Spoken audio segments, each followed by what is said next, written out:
पुण्यात्माओं इस अमर कथा में अरुचि ना करना है। असंख्यों युगों के बाद तुम्हारा बिल्ली के भागों छीका टूटा है, ये इसको छक छक कर खा लो और कल्याण करा। नर नारायण देही पाके फेर 84 जाही, जा सतगुरु की मैं बलिहारी जो जामन मरण मिटाही। कहते हैं नर नारायण देही पाके, परमात्मा ने मनुष्य को अपना ही स्वरूप दिया है, इसलिए कहा कि नर नारायण देही पाके। मनुष्य जैसा सुंदर शरीर पाक, भगवान जैसा शरीर पा करके और तो फिर 84 लाख योनियों को प्राप्त करने वाले कर्म कर रहा है। अब पुण्यात्माओं थोड़ा ध्यान से सुनना इन बातों को। तो परमात्मा हमें यही बताते हैं कि ये सौदा फिर ना ही, मनुष्य जीवन बार बार नहीं मिलेगा, और मनुष्य जीवन मिल गया तो ये तत्व ज्ञान नहीं मिलेगा।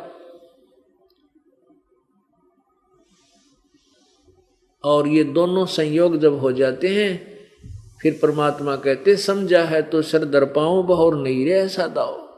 यदि आपके यो ज्ञान समझ में आ गया कि मनुष्य जीवन फिर नहीं मिलेगा, क्योंकि सत्संग में आने से ही इसके विचार बदलते हैं प्राणी के। जो पहले वाले कार्य को फाइनल मान के कर रहा था कि यही काम है हमारा, इतना ही जॉब है, जब उसको तत्व ज्ञान सत्संग सुनने को मिलता है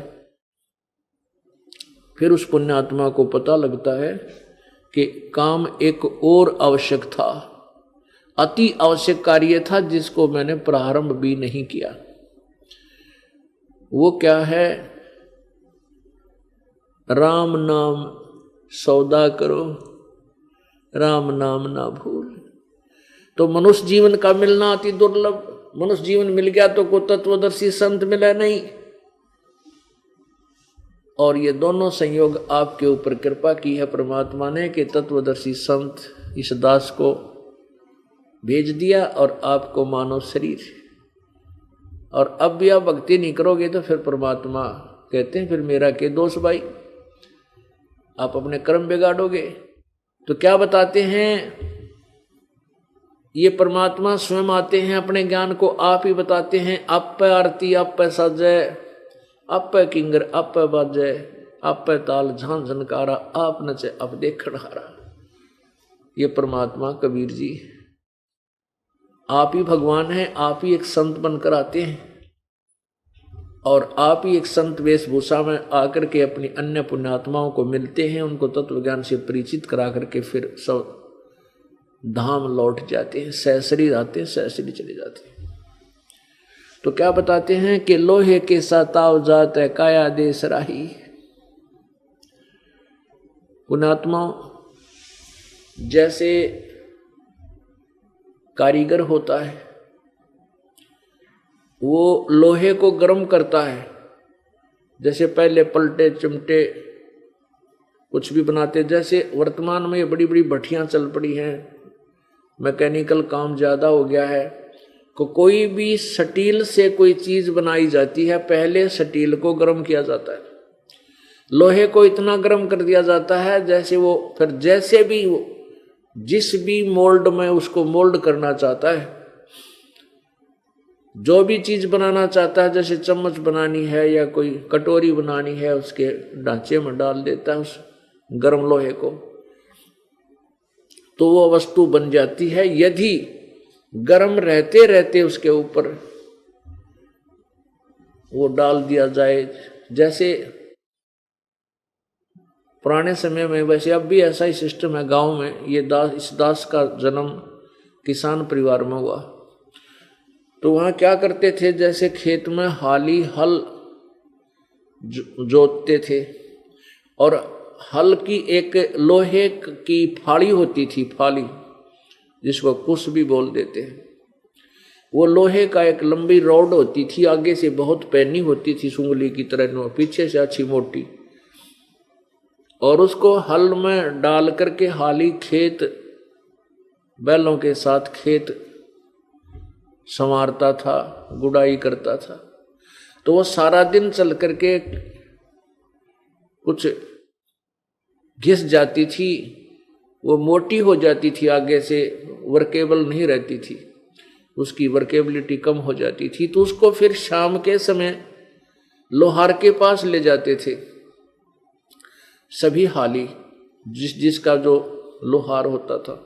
तो लोहार क्या करता था, उस फाली को भट्ठी में दे देता, लोहे की उस कोयले वाली भट्ठी में, और एक ऐरन होता था, ऐरन उस हाथ से चलाते। अब आजकल तो मोटर लगी ऐरन की तरफ, तो उसको जैसे भी उसको इतना गर्म कर देता था कि वो लोहे की रोड लाल हो जाती थी,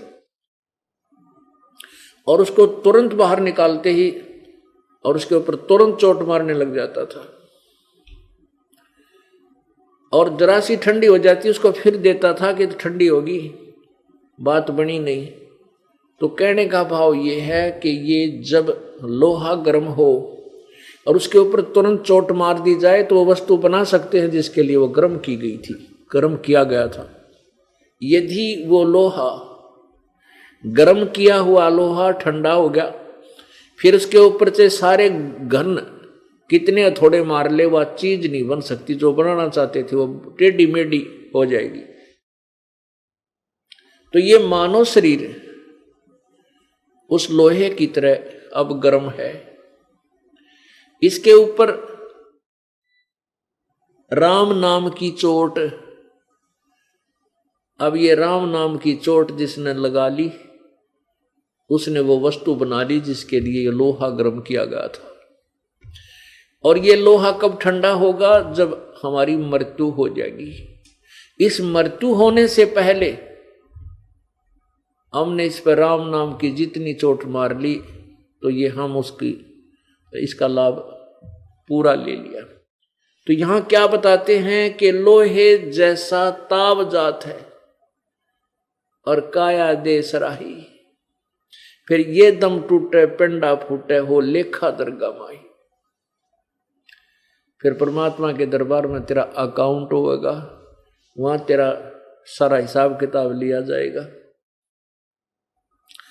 आगे क्या बताते हैं कि दुगने तिगने किए चौगने किन्हों मूल गवाही, तीन लोक और भवन चतुर्दश सब जग सौदे आही। और दुगने तिगने किए चौगने किन्हों मूल गवाही। अब पुण्यात्माओं, ये श्वास रूपी पूंजी, ये मानव शरीर, इसमें श्वास रूपी धन हमें प्राप्त है। ये हमारा मूल धन है।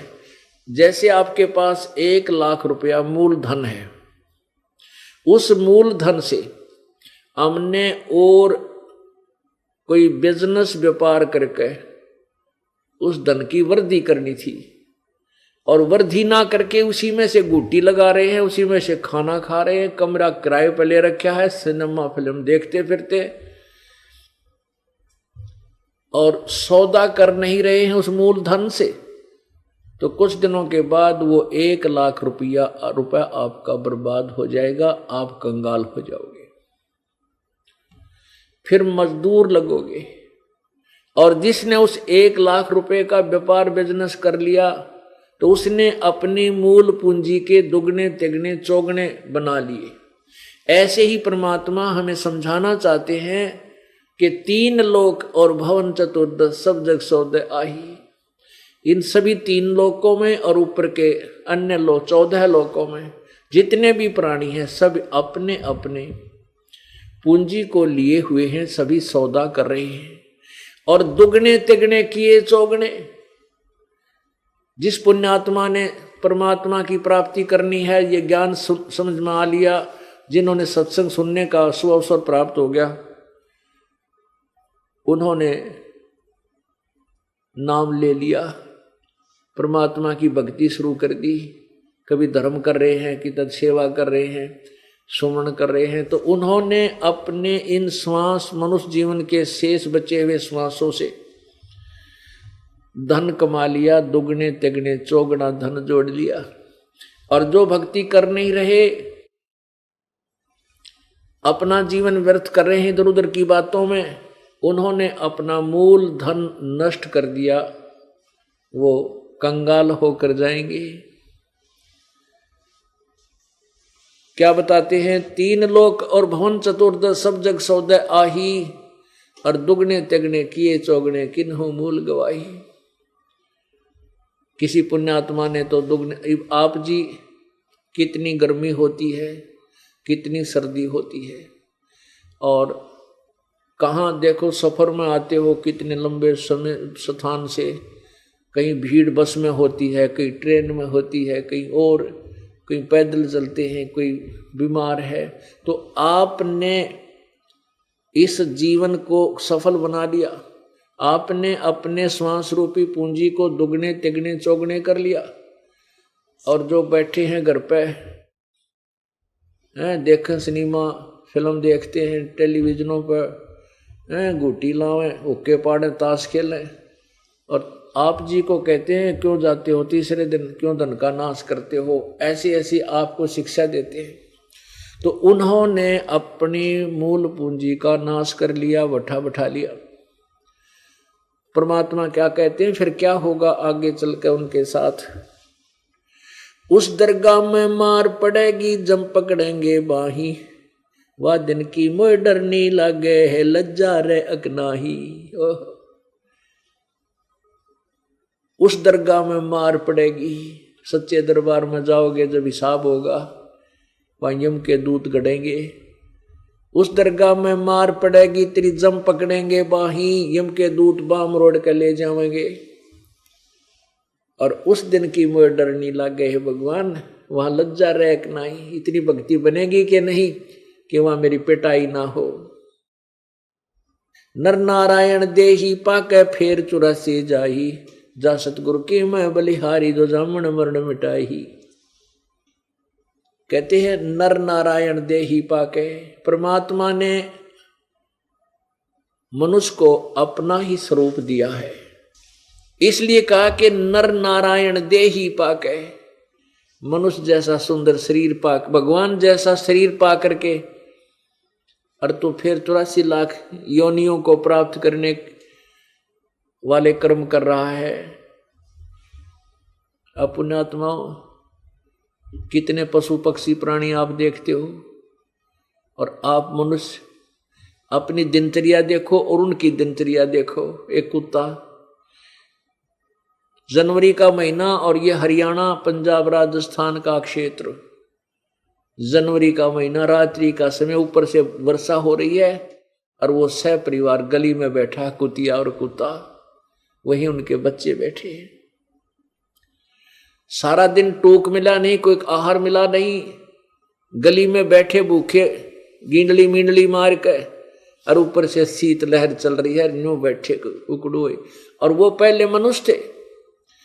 अब उनको आप मिलाओ, तुलना करो अपनी। आपको मनुष्य किस लिए दिया? क्या यह मकान कोठी बनाने के लिए दिया था, या इन्हीं की इसी सारे कार्यों को दिन रात करते रहने के लिए दिया था? नहीं, आपसे ज्यादा प्रयत्न पेट के लिए चींटी करती है। चींटी चींटी सारा दिन इधर से उधर, इधर से उधर, एक पल भी नहीं रुकती एक कण के लिए। और वही दिनचर्या आप जी कर रहे हो, वही क्रियाएं आप कर रहे हो।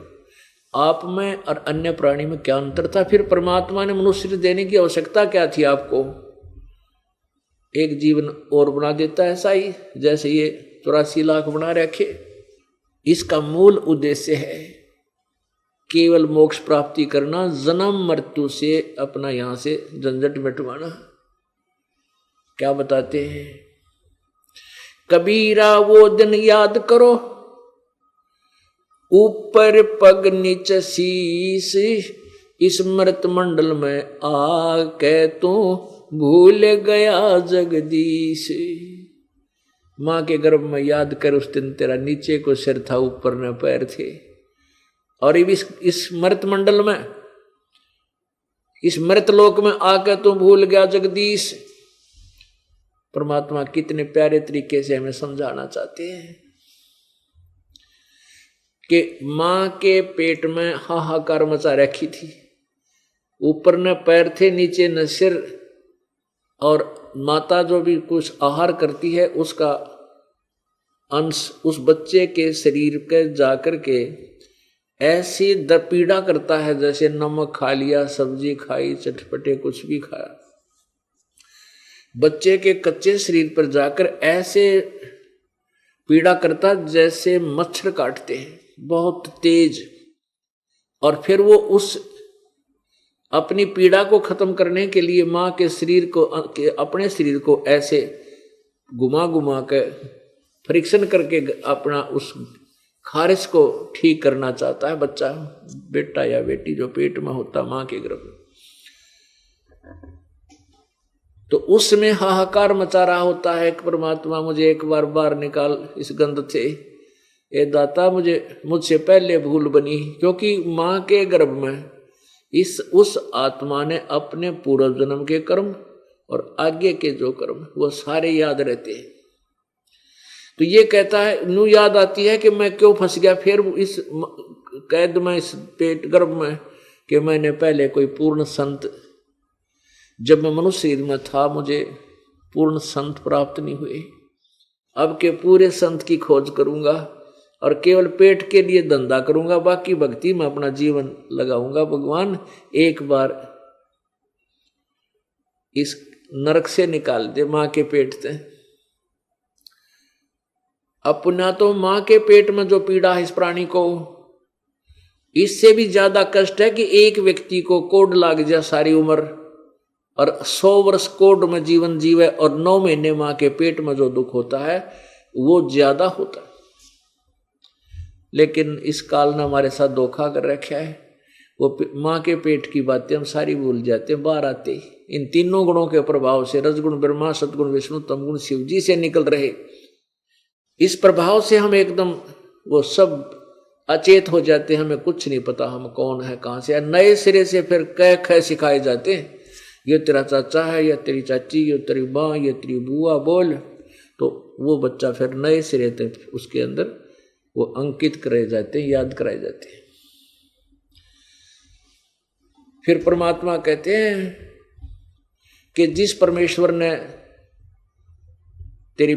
तेरे को गर्भ में भी पाला पोसा और वहां से तेरे को बाहर निकाला, अब उस मालिक को तू भूल के और कहाँ इस जगत में सारे संसारिक धंधे में लीन हो गया।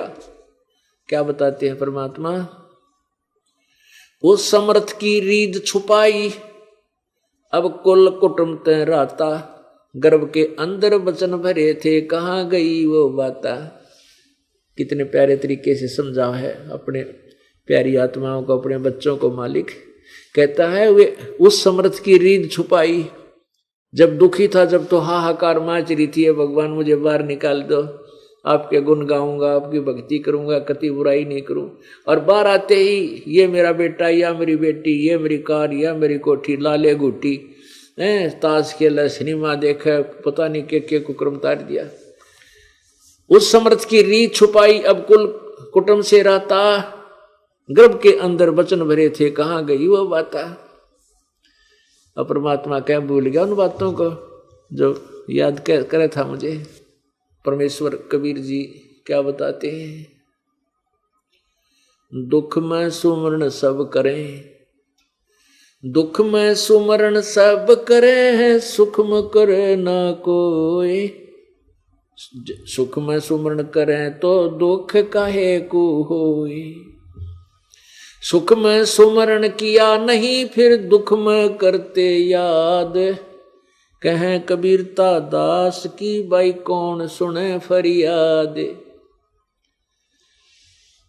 जब ये प्राणी सुखी होता है, जिस सुख को ये सुख मान बैठा है, फिर तो गोटी सूटी लगाता है, भगवान को कभी याद नहीं करता है।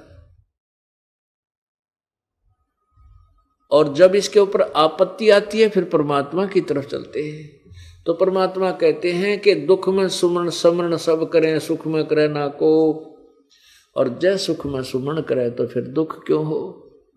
कहते हैं सुख में समरण किया नहीं और दुख में किया याद।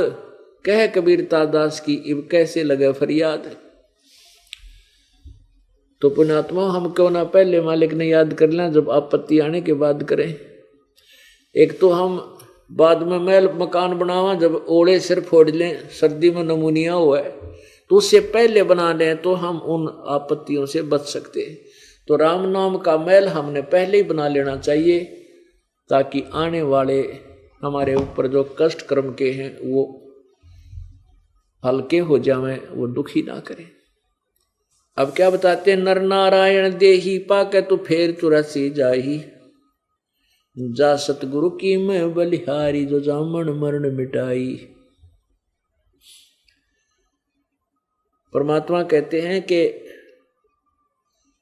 उस सतगुरु के ऊपर मैं कुर्बान हूं जो जन्म और मृत्यु के इस दीर्घ रोग को समाप्त कर दे। जा सतगुरु की मैं बलिहारी, जो जामन मरण मिटाही। फिर क्या बताते हैं कि सत भक्ति ना करके किस प्रकार इन अज्ञानियों ने हमारे को भ्रमित कर रखा है। भाई कुल परिवार तेरा सकल कबीला, मसलत एक ठराही, बांध पिंजरी आगे धर लिया, मरघट को ले जाही। अग्नि लगा दिया जद लंबा, फूक दिया उस ठाही, गरुड़ बांध फिर पंडित आए, पीछे गरुड़ पढ़ाई। अपने आत्माओं, यह शरीर जब ये श्वास पूरा हो जाएगा, मृत्यु हो जाएगी आपकी, शरीर में से जीव निकल जाएगा, तो परिवार के सदस्य शाम नहीं होने दे, तेरे को शाम नहीं होने देंगे। नोगे जल्दी उठाओ, सारे इकट्ठे हो जाएंगे, परिवार के सदस्य आ जाएंगे, जल्दी उठाओ जल्दी उठाओ, ले चलो। कोई लकड़ी उठाने लग जाएगा, कोई उसने नवान धुआन पर लग जाएगा, कोई उसके लिए अर्थी तैयार करेगा जिसके ऊपर ले जाएंगे उठाकर। और कहते हैं बांध पिंजड़ी आगे धर लिया, वही मित्र, वही प्यारे, वो रिश्ते, वो भाई बहन कुल के आसपास के जो 5 मिनट लावेंगे और उठाकर मरघट के ऊपर जा छोड़ेंगे। अग्नि लगा दिया जद लंबा, फूक दिया उस ठाही, वहां जाकर फिर जला देंगे अपने हाथों से, उसको फूक फाक कर फारिग कर देते हैं। और फूक फाक दिया, वो भी बात हुई। अब क्या शुरू होती है कि फिर वो गुरुजी आवेंगे ब्राह्मण लोग और आकर के गरुड़ पुराण लावेंगे, गरुड़ पुराण का पाठ करेंगे। अब गरुड़ पुराण या कोई भी धार्मिक ग्रंथ है, उसमें बहुत अच्छे ज्ञान लिखा हुआ है जो मृत्यु से पहले जीवित प्राणी ने उसको सुनना चाहिए था। और वो गरुड़ पुराण के अंदर लिखा है कि एक ने ऐसा कर्म किया था, उसकी ऐसा हो गया, उसने ऐसा किया था, वो अंधा हो गया, उसने ऐसा पाप किया था, उसका हाथ कटता है, ऐसे कर्म करता उसको ऐसे होता है। यम के दूत उस पापी प्राणी को जिसने दान धर्म नहीं कर रखा उसको पकड़ कर ले जाते हैं, आगे भंडारे चल रहे होते हैं, वो खाना खाना चाहता है, यम के दूत कहते हैं तूने दान नहीं किया तो तुझे ये आहार नहीं मिलेगा, मारते हैं, पीटते हैं, प्यास लगती है, जो जिसने कभी कोई पुण्य नहीं किया उसको पानी भी नहीं पिलाते और नरक में डाल देते हैं। अब परमात्मा ये कहते हैं कि उसकी मृत्यु, मरने वाला मर गया और वो तो जाके अपने कर्म संस्कार के आधार पर कोई प्रेत बनना है, किसी ने कोई पशु बनना है, पक्षी बनना है, या कोई अच्छा कोई समय रहता है मनुष्य जीवन भी मिल सकता है, वो तो अगले जन्म की तैयारी कर रहा है। और उसकी मृत्यु के बाद पीछे अब नौके गरुड़ पुराण का पाठ कराओ। अरे भले आदमी, उसको गरुड़ पुराण तो उसके जिंदे जी पाठ करना चाहिए, तो वो समझाना चाहिए था कि भाई अच्छे काम कर, बुराई ना कर, किसी को चोरी ना कर, ठगी ना कर, बुराई मत कर, मिलावट ना कर, तुझे ये नुकसान होगा, तुझे ये पाप लगेगा, ताकि वो पापों से डरता और शुभ कर्म कर जाता। अब वो मर चुका है और पीछे गरुड़ पड़ावे। अब गरुड़ का पाठ कर दिया 7 दिन, किस लिए? कि इसका मोक्ष हो जाएगा, गति हो जाएगी। फिर क्या कहेंगे कि इसके फूल, ये अस्थि उठाओ, अस्थि उठा के इसको गंगा में प्रवाह करो, गया जी में प्रवाह करो, या कि तो गंगा में प्रवाह करा के उसकी, किस लिए? कि इस मरने वाले तेरे पिता की गति हो जाएगी। वो भी कर दिया। फिर क्या कहते हैं कि अब इसकी 13वीं करो, किस लिए? कि गति हो जाएगी। 13वीं भी कर दी। फिर क्या कहेंगे कि अब इसके श्राद्ध निकालो, श्राद्ध निकाल दिए, किस लिए कि इसकी गति हो जाएगी। फिर कहेंगे इसका पिंड भरवा दो, इसका मोक्ष हो जाएगा, वो पिंड भी भरवा दिया।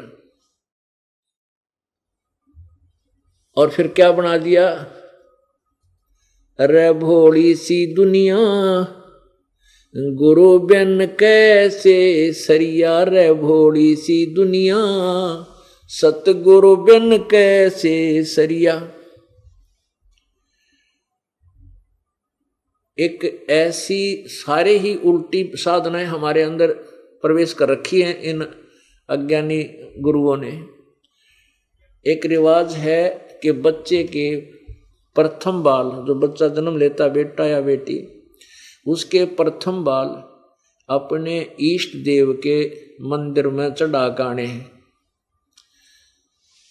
तो बुढ़िया क्या करती है, अपने पुत्र वधू को साथ लेकर और पोता या पोती ने साथ लेकर जाती है इष्ट धाम पर। माता के, जो माता के पुजारी हैं, माता के ऊपर।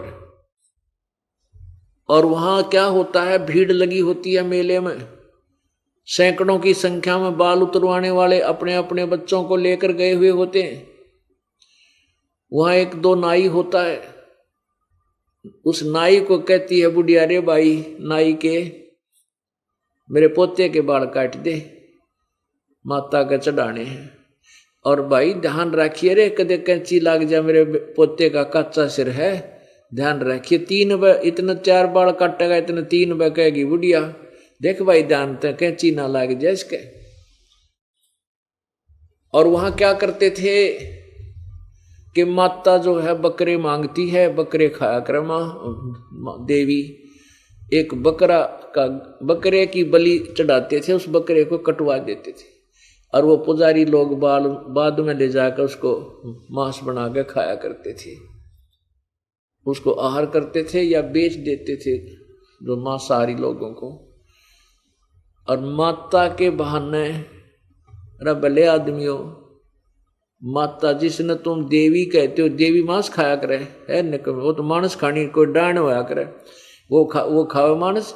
माता काजू खा ले, किसमस खा ले, दूध पीवे, मलाई खावे, इस गोबर अड़ंगे ने क्यों खावा गया।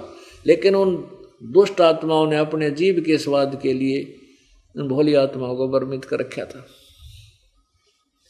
परमात्मा क्या बोलते हैं, अपने लला के बाल उतरवावे, कह कैंची ना लग जइया, एक बकरी का बच्चा लेके उसका गला कटैया, रे भोली सी दुनिया सतगुरु बिन कैसे सरिया।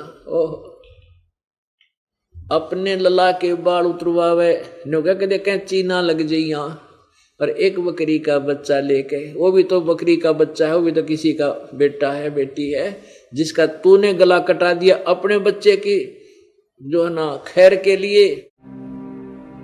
और अधिक जानकारी वसंत रामपाल जी महाराज जी से निःशुल्क नाम दीक्षा प्राप्त करने के लिए संपर्क करें।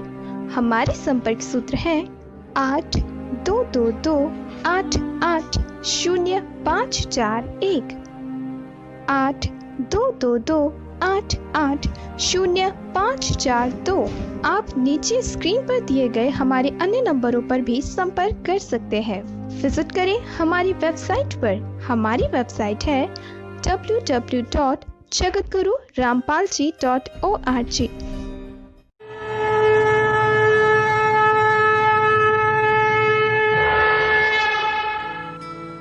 इस वीडियो के बारे में अपनी राय नीचे कमेंट सेक्शन में हमें बताएं और अपने दोस्तों के साथ ये वीडियो शेयर करना ना भूलें।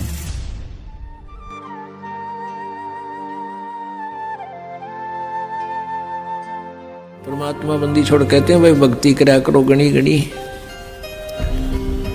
और ये समय ये दाव फिर नहीं लगेगा।